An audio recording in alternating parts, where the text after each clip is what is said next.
কেউ দেখে ফেলার আগে আমি বসে পড়ি। আসতে পারি স্যার? আসো। কিন্তু রাহুল কোথায়? এই যে স্যার, আমি এখানে কখন থেকে বসে আছি, আপনি দেখছেন না?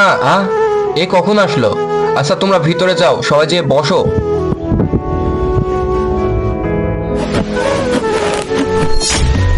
বাহিরে মনে হয় নেউল চলে এসেছে আমাকে মারতে। আমাকে বাইরে যেতে হবে যে করেই হোক।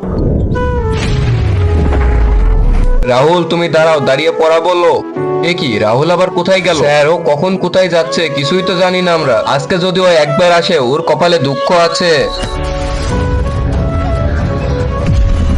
চলে যাই। বন্ধুরা তোমরা যদি মাকে ভালোবেসে থাকো ভিডিওতে লাইক দিয়ে চ্যানেলটি সাবস্ক্রাইব করো আর কমেন্ট বক্সে আই লাভ মা লিখে যাও। আচ্ছা রাহুল যেহেতু নাই, সেহেতু রাজু তুমি পড়া বলো। স্যার বাঁচান, স্যার বাঁচান। আরে এটা তো রাহুলের গলা। রাহুল মনে হয় কোনো বিপদে আছে। চলো বাচ্চারা বাইরে চলো। কিন্তু তার আগে বন্ধুরা, তোমরা কি আল্লাহ তাআলার এই ঘরটিকে ভালোবাসো নাকি মন্দিরে এই ঘরটিকে ভালোবাসো? যদি আল্লাহ তাআলার এই ঘরটিকে ভালোবাসে থাকো, তাহলে একটি লাইক করে চ্যানেলটিকে সাবস্ক্রাইব করে দিবে আর কমেন্টে বলে যেও আই লাভ ইউ আল্লাহ। আর যদি না করো আমি বুঝে যাবো তোমরা মন্দির ঘরটিকে ভালোবাসো। চলে যাই। বন্ধুরা তোমরা যদি মাকে ভালোবেসে থাকো ভিডিওতে লাইক দিয়ে চ্যানেলটি সাবস্ক্রাইব করো আর কমেন্ট বক্সে আই লাভ মা লিখে যাও।